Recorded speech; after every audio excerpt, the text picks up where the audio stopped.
O Hemonúcleo Regional de Jaú precisa da nossa ajuda. E nesse vídeo eu vou te explicar como. E agora vamos ter o privilégio, Dr. Marcos Mauad, hematologista responsável do nosso hemonúcleo daqui do Amaral Carvalho.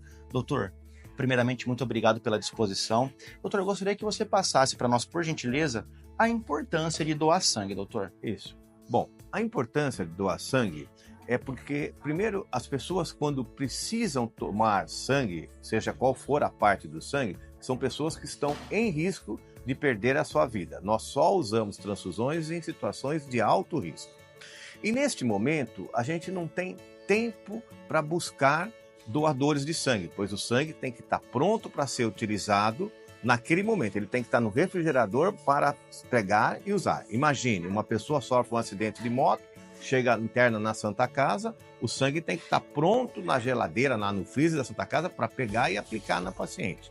É importante vocês entenderem que do ato da doação, do dia que vocês doaram o sangue, para que a gente possa liberar esse sangue para ser utilizado, demora de 2 a 3 dias, porque nós temos que fazer uma série de exames e manipular esse sangue para prepará-lo com condição adequada de uso, e isso demora de 2 a 3 dias. Então, quando você doa sangue, você está fazendo um gesto de solidariedade, dando a salvar a vida dessa pessoa. Mas você também está fazendo um gesto de segurança social, um gesto de cidadania mesmo, porque você não sabe quem precisa. Pode ser um parente seu, pode ser alguém que atravessou a rua, sofreu um acidente e ele tem que também usar o sangue naquele momento.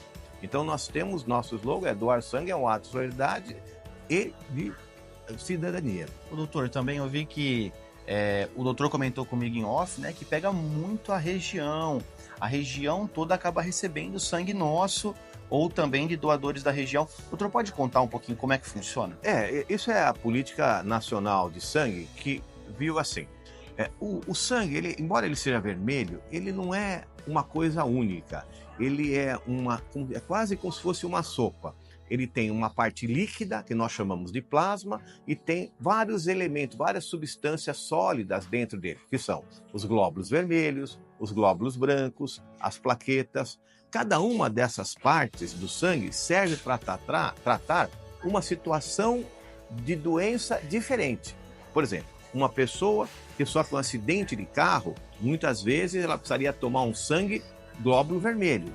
Uma pessoa que tem faz um transplante de medula ou tem uma leucemia, muitas vezes ela precisa tomar a plaqueta. Uma pessoa que tem uma grande queimadura, muitas vezes ela precisa tomar o plasma. Então, cada paciente tem necessidades diferentes. Então, o que nós fazemos? Toda a região, a doação de sangue é feita aqui no hemonúcleo. Ou aqui, ou a equipe do hemonúcleo vai nas cidades da região fazer coleta. Isto já ocorre há 30 anos, desde 1994. Desta maneira, a gente consegue otimizar. Você, ao doar uma bolsa de sangue, nós estamos fazendo de 3 a 4 produtos dessa bolsa. Você estará ajudando a salvar a vida de 3 a 4 pessoas, e não de apenas uma. E doutor, o que impede, por exemplo, uma pessoa de vir aqui e não conseguir doar sangue? Impede não quer dizer que vocês vão proibir, mas quer dizer o que impossibilita uma pessoa vir aqui e conseguir fazer a doação de sangue. O foco nosso na doação de sangue em primeiro lugar, é a saúde do doador. Nós não podemos causar nenhum prejuízo no doador. E, em segundo lugar, a qualidade do produto que nós vamos ter para fazer uma boa assistência a quem vai precisar receber o sangue. Então, esses dois pilares é que norteiam a questão da doação.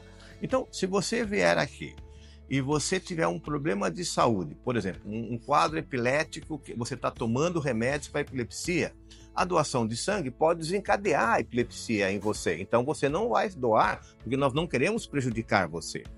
Ou se você tiver um quadro infeccioso, você está gripado, por exemplo. Se você vier doar sangue com um quadro infeccioso, você pode passar essa infecção pela transfusão de sangue para um paciente que está debilitado.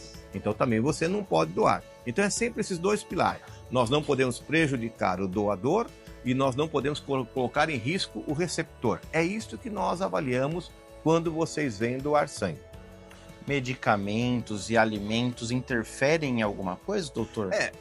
Essa é uma pergunta boa. Por exemplo, você não deve vir doar sangue em jejum. Você deve tomar o café da manhã, normalmente, que você toma. Mas quando você vem doar sangue após uma alimentação é importante, que você comeu muita coisa, principalmente coisas gordurosas, uma costela, uma feijoada, você vier doar sangue, provavelmente esse sangue vai estar muito gorduroso e a gente não conseguirá fazer os exames para poder liberar esse sangue para algumas pessoas.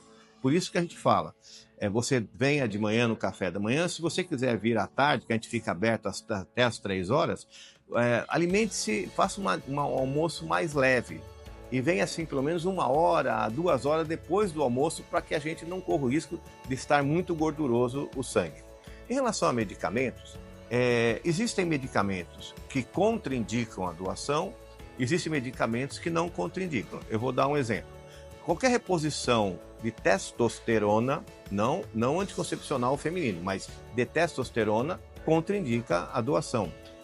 Remédio para crescer cabelo, finasterida, contraindica a doação.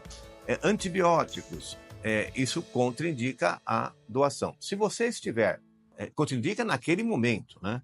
Se você tiver uma ferida, você machucou e está uma ferida que está com secreção, isso significa que você tem uma porta de entrada para bactérias. Naquele momento, impede. Se você fez um tratamento dentário ontem, você vê hoje, impede porque esse tratamento dentário fez uma lesão que permitiu a entrada de bactérias temporariamente. Então a gente não pode coletar a bolsa de sangue para deixar para um terceiro. Então são várias situações que a gente precisa analisar individualmente para ver se você pode ou não. Muitas vezes, pergunto, pressão alta contraindica? Bom, se você estiver com a pressão alta, contraindica.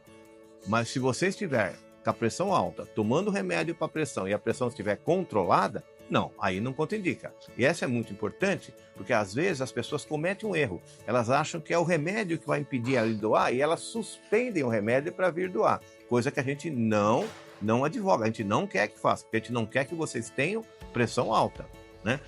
Há alguns remédios que não é o mais comum, que são os beta-bloqueadores, e aí a gente explica quando vocês vierem na triagem, que impede a doação de sangue. Precisa ficar 3 dias sem tomar, mas não deve ficar, a não ser que o seu cardiologista autorize.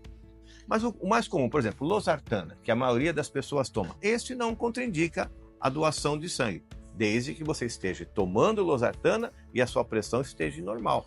Então, tem muitos fatores que a gente vai ter que avaliar. Cada caso é um caso. Cada caso é um caso, nós temos que avaliar na triagem, que é quando ele vem, ele faz um cadastro, ele faz uma avaliação se tem anemia ou se não tem anemia. Depois ele vai para uma sala fechada, onde vai ser questionado várias ações comportamentais, ações de doenças, ações de remédio que está tomando, para avaliar se ele pode ou não doar sangue. Então esse é o processo, né, doutor? Esse é o Chegou, passa na triagem, você vai numa triagem, passa com o enfermeiro ou passa com o próprio doutor? É assim, você chega, você primeiro passa num cadastro. Porque nós temos que cadastrar para saber se você é você. Não. Porque tem muito Antônio da Silva, que tem vários. Então nós temos que saber se esse Antônio da Silva é aquele Antônio da Silva que tem aquele CGC, que tem aquele CPF, no caso, que é filho dessa pessoa e daquela pessoa, para não ter erro de troca. Depois que a gente tiver o cadastro, você vai fazer o que a gente chama de triagem hematológica. É aquele exame que o pessoal fala que a gente faz uma picadinha na ponta do dedo e colhe para saber se você tem anemia ou não. Se você tiver anemia, não é que o seu sangue é ruim, mas nós vamos prejudicar você. Então você não pode doar, a gente vai ter que tratar você para depois você doar. Depois disso você vai para uma triagem clínica, numa sala fechada, onde quem aqui faz é o médico ou é a enfermeira, é sigilosa, só pode ser você e ela, não pode nem entrar nenhum acompanhante junto, e vai se fazer uma série de questionamentos que serão reservados sigilosamente para poder discutir a possibilidade ou não, que tipo de doença você tem, que tipo de remédio você toma, e assim outras questões. Depois, se você for aprovado, você vem, faz a doação de sangue. Depois você terminou a doação de sangue, a gente pede para ficar uns 5 minutos ainda sentadinho, depois você vai tomar um lanche, a gente faz todas as orientações e aí você vai embora. E aí o seu sangue adentra dentro do nosso serviço para fazer todo o fracionamento, a separação entre glóbulo vermelho, glóbulo branco, plaqueta, tudo que a gente vai ter que produzir. Perfeito, doutor. Eu gostaria que agora, para finalizar nossa entrevista, por gentileza, que o doutor deixasse um recado para o pessoal do quão importante é, convidando eles virem até aqui e fazer esse ato de solidariedade, no caso. Né? Eu gostaria de deixar antes de um recado, eu gostaria de deixar um agradecimento. A população da nossa região, nesses 30 anos que o Hemonúcleo existe, nunca houve falta de sangue na nossa região. E a razão principal é porque vocês, doadores de sangue, sempre foram muito solidários. Mesmo na época da pandemia, vocês mantiveram-se firmes e não deixaram faltar sangue para a nossa população. Então, a primeira coisa, e começar esse ano de 2025, é agradecendo a história de vocês junto ao Hemonúcleo. Muito do sucesso que o Hemonúcleo tem são vocês. Vocês são os verdadeiros parceiros no ajudar a salvar a vida das pessoas. E o pedido é, continue sendo assim. Continue vindo doar sangue para que a gente possa manter o sangue em quantidade e qualidade para todos nós. Para quem precisar, uma pessoa desconhecida ou um ente da nossa família que precisar, que não haja falta para eles. Esse é o nosso pedido. Doutor, muito obrigado. Obrigado pela atenção. Obrigado a toda a equipe que se mobilizou a nos atender aqui. E agora, doutor, a gente vai deixar algumas imagens passando da reforma que teve, né? Recentemente teve uma reforma. E agora com vocês, então, as imagens da reforma maravilhosa que aconteceu aqui no Hemonúcleo do Amaral Carvalho. Confiram aí.